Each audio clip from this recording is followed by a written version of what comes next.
China bad, is all you will hear about when you read and listen to Western media. Here we have Brian of the NewAtlas, with Angelo talking about the methods, the reasons, the truths as to why China must be portrayed as bad and evil. The links to their full video will be in the description area. Learn the facts and don't be misled. Then we will listen to a speech President Xi gave at the U.S.-China Relations Dinner in San Francisco on November 15, 2023. They're inviting the Chinese president to the United States, but all while they're doing this, pretending to seek diplomacy, they're busy in Southeast Asia, transforming the Philippines into a battering ram against China. I have some news articles. We can go through them, and we could talk about each one of them. They're also continuing with the arming of separatists on Taiwan, despite the U.S. State Department itself recognizing Taiwan as part of China under the One China policy. They've transformed the entire U.S. Marine Corps into a force specifically to fight war with China. But its sole purpose now is to wage war on China and not stopping a Chinese force storming the beaches of California. No, the U.S. Marines will be on the other side of the Pacific Ocean, off the shores of China, in the South China Sea, doing this. So this is what the U.S. is actually doing versus the facade of diplomacy that they're trying to create here. And before we get into these older articles, I just want to refresh everyone's memory. And Angelo, you and I, we've talked about this many times over the last couple of years. This is from the State Department's official website, the Office of the Historian. This is a memorandum from 1965 from then Secretary of Defense, I think his name was Robert McNamara, to the then President President Johnson.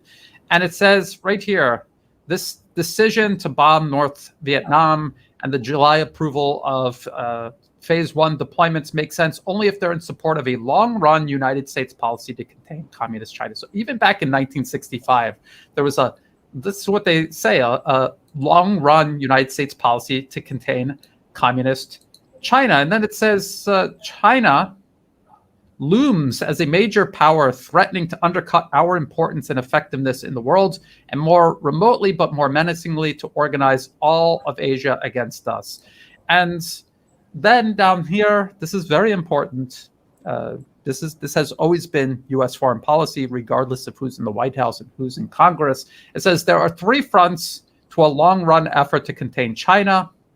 And they, at that time, the Soviet Union, they imagined was containing China to the north, but that obviously isn't the case now. The Japan-Korea front, we know the U.S. has tens of thousands of troops based in both Japan and South Korea. The India-Pakistan front, remember, they were creating the Quad. They wanted India to be part of this this united front against China. And then, of course, the Southeast Asia front, which I've talked about a lot over the years, how the U.S. is trying to coerce governments in this region to cut ties with China. And if they don't, then they go for regime change, try to remove them from power and install a client regime in place that will cut ties with China. Angelo, you want to add anything to that? And the color revolution tactics that the U.S. used, they were also using inside China itself. You're in Hong Kong. And if people don't know, you began doing videos and speaking up because you were in Hong Kong when the U.S. was trying to create chaos there with their proxies and their armies of agitators. So the way they did with China, they tried at different fronts. Very early on, they tried to steer problems. Actually, China did a very smart move when it came to the U.S. They pretended, I think they kind of pretended to be antagonizing the USSR. But China, what China needed back then was to get funding, investment. They did a transfer of technology. So China did pretend that it was going to enter into Western-style democracy, but it was just a way to be closer to their enemies, because they knew exactly that China was the last piece over the next 50 years. Everybody was actually ready for China to re-emerge as this superpower. So the US created different fronts. so antagonizing with the USSR. Very early on, they funded the terrorist movement in Tibet. So the Tibetans actually they were training in Colorado, they were training in Nepal as well. So you had this militia. The CIA actually was funding the Dalai Lama, who's now based in northern India. So that was a front. There was another front, which was the ETIM, which was the Xinjiang movement that they've been funding through the National Endowment for Democracy. And also you had also in Hong Kong. And also they were hoping to open a fifth column, which never happened in China. But they they were very close to succeed in 1989. Keep in mind sorry, Angelo, just because people are going to say, no, Angelo, you're just saying that because you hate America. This is again, the State Department's official website, Office of Historian Review of Tibet Operations. And they talk about how the CIA was arming them and they were behind the whole thing. So again, people always accuse me of denying people agency, but I have the evidence, I have the documents that the U.S. is actually behind all of this. And I never make a claim unless I have evidence like this directly from the U.S. State Department. Please continue, Angelo. You're making this is a very important point that people need to understand. I have to say, I'm the same as you, Brian. We do our homework before. I would not sleep if I was to say something which is not sourced. I would not sleep. I did once a mistake. I think I told you once. I confused. I said Hungary was Orthodox, and that because of that for 1 week I couldn't sleep, because I hate doing assumption. We do our homework. So I did read also the autobiography of the Dalai Lama. He actually admits, his brother actually says clearly that one of the biggest mistakes of the Dalai Lama was to take CIA money, and so that's one of those personality hijacked. And I think over the years, Dalai Lama wanted actually a rapprochement with China, but again, they probably have a lot on him, just to make him fall. So they are hostages. They have those agents pretty much everywhere that they keep hostages. So there was another front which was so they almost managed to have a color revolution in 1989, and 1989 was one of the very first color revolution. Even the person Gene Sharp, who actually wrote the playbook of color revolution, was in Tiananmen Square. So the usual color revolution, it starts with the legitimate claims, because China is not perfect and it's hijacked, and then it ends up by having thugs. I mean, they were really thugs running the whole show, and people don't know, but most of the people that died, they didn't die on Tiananmen Square, they died around Tiananmen Square, and most of them were soldiers burned alive. Yeah, that's how brutal they were, and nowhere close to what the West claims in terms of that. So China's been attacked all along, and what they did was they were very careful. They studied very closely how those color revolution work, and they were prepared for Hong Kong as well. So Hong Kong, the way it worked in Hong Kong was that before the handover in 1997, you had actually the MI6 and the CIA. They actually planted the seeds for color revolution. So they started funding lots of organization, what they call a civil society in Hong Kong. So you had the teachers unions, you had money to the university. So the whole actually democracy in Hong Kong was hijacked previous to the handover. So there was gradual increase of funding and meddling, and they could do that because there was no national security law.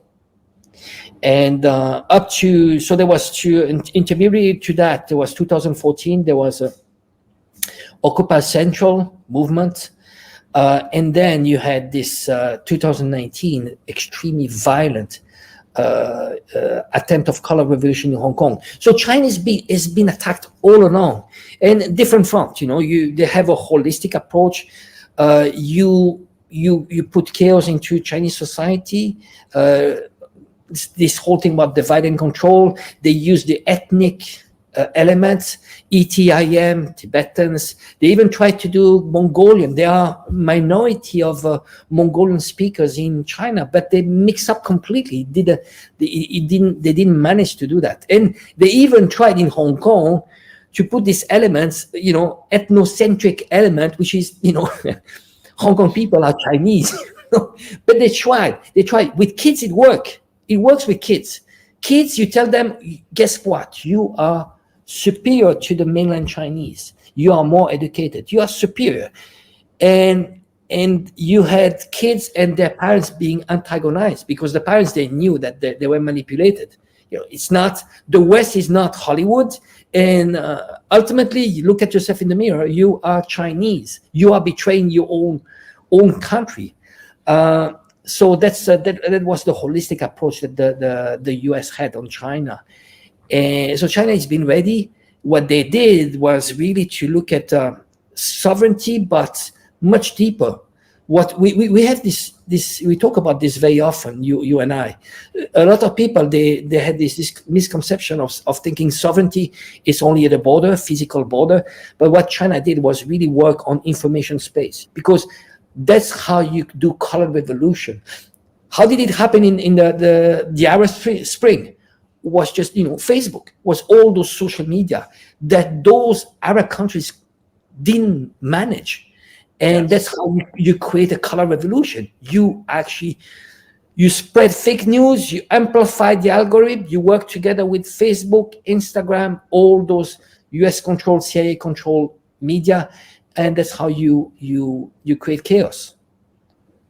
Absolutely. And you just said something about how the US is not actually what people see depicted in Hollywood. And I just thought, because we're talking about the APEC meeting and the Chinese president visiting the United States, visiting San Francisco, California, and a lot of people were talking about this. This is from Reuters. San Francisco patches over homelessness, drug abuse for APEC. And it's talking about how they're just covering it up. They're moving them somewhere. We don't even really know where they move them.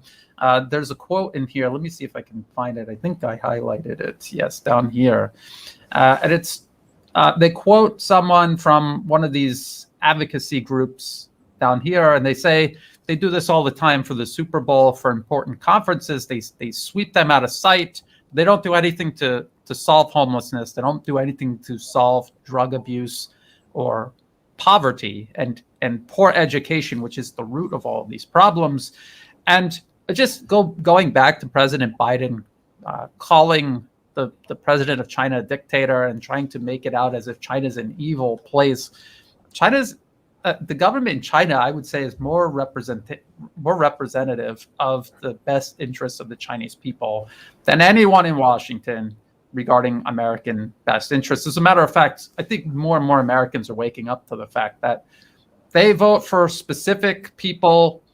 They put them into office specifically because they promised during campaign time they're going to stop the wars, they're going to relieve debt, college debt, and do something about healthcare. And then once they get into office, they don't. So if they're not doing this for the people, things that they promised, they're not serving the people. Who are they serving?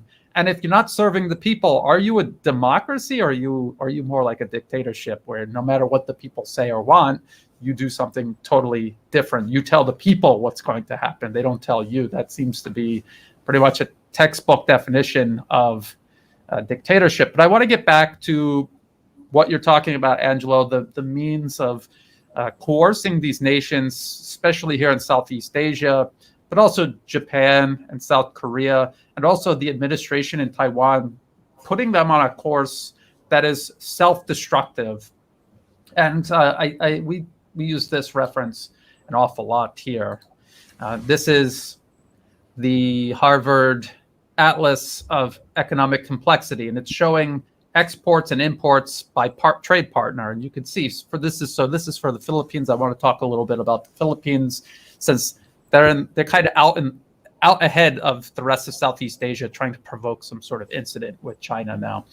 And you can see between China and Hong Kong, which is part of China, by far their most important export market is China.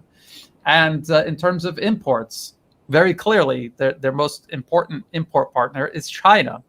and yet they're canceling, and I've talked about this in a previous video, they're canceling infrastructure projects with China, rail projects in the Philippines. The Philippines desperately needs infrastructure. It's got a larger population than Thailand, but a smaller GDP because of this legacy of having been a Spanish colony and then an American colony, and then the U.S. interfering and preventing the Philippines from getting its act together, basically. So they're canceling infrastructure projects with China. And down here, they even say it would be much better to deal with Japan, South Korea, and Australia, the U.S. and EU, rather than with China to build these rail projects. These countries don't build rail projects in other countries. Only China is capable of doing this. So what they're saying is that they're not going to build any infrastructure. If they have to work with China, they would just rather have no infrastructure at all. And what this reminds me of is the course of action that Ukraine took from 2014 onward. The U.S. installed the client regime into power. It coerced that client regime to take certain courses of action. Extremely anti-Russian, irrationally anti-Russian. Ukraine is practically a part of Russia, historically speaking, linguistically, culturally. So they cut themselves off from Russia. It's also a very important modern economic partner, at least up until 2014. And they destroyed their economy. They plunged themselves into a protracted internal conflict.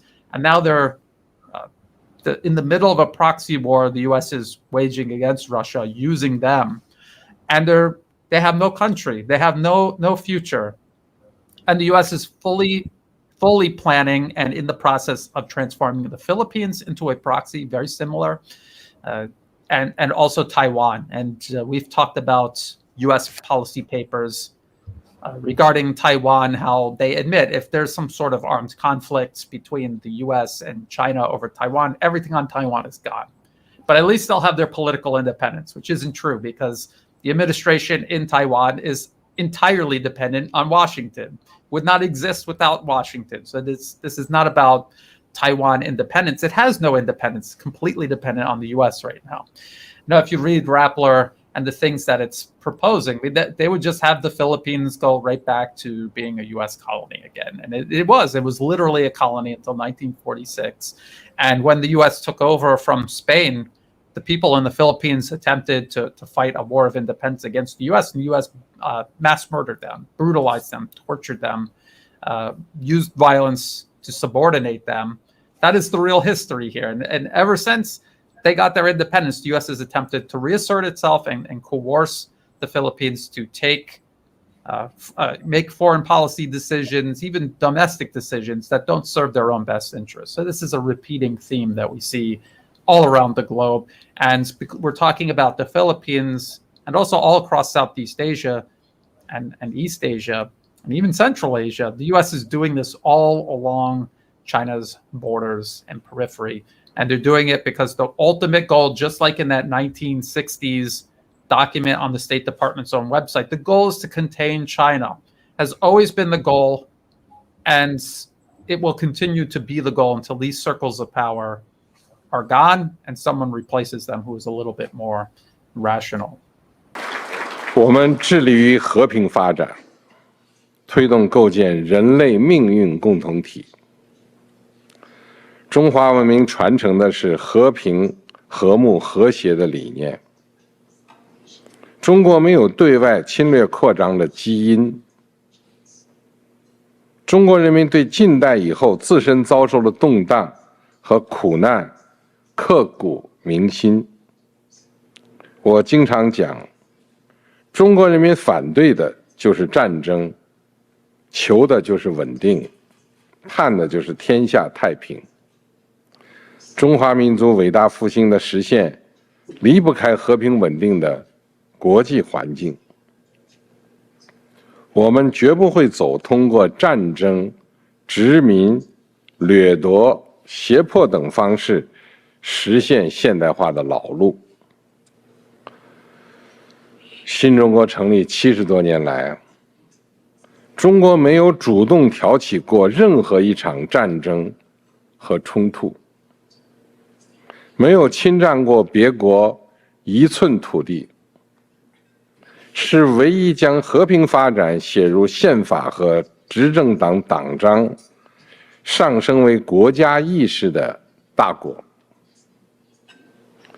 中国是现行国际秩序的受益者，也是维护者。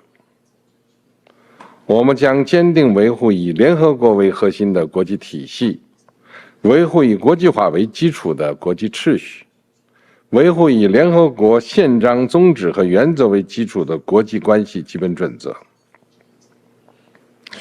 无论今后发展到哪一步，我们都永远不称霸、不扩张、不强加于人、不谋求势力范围，不同任何国家打冷战、热战。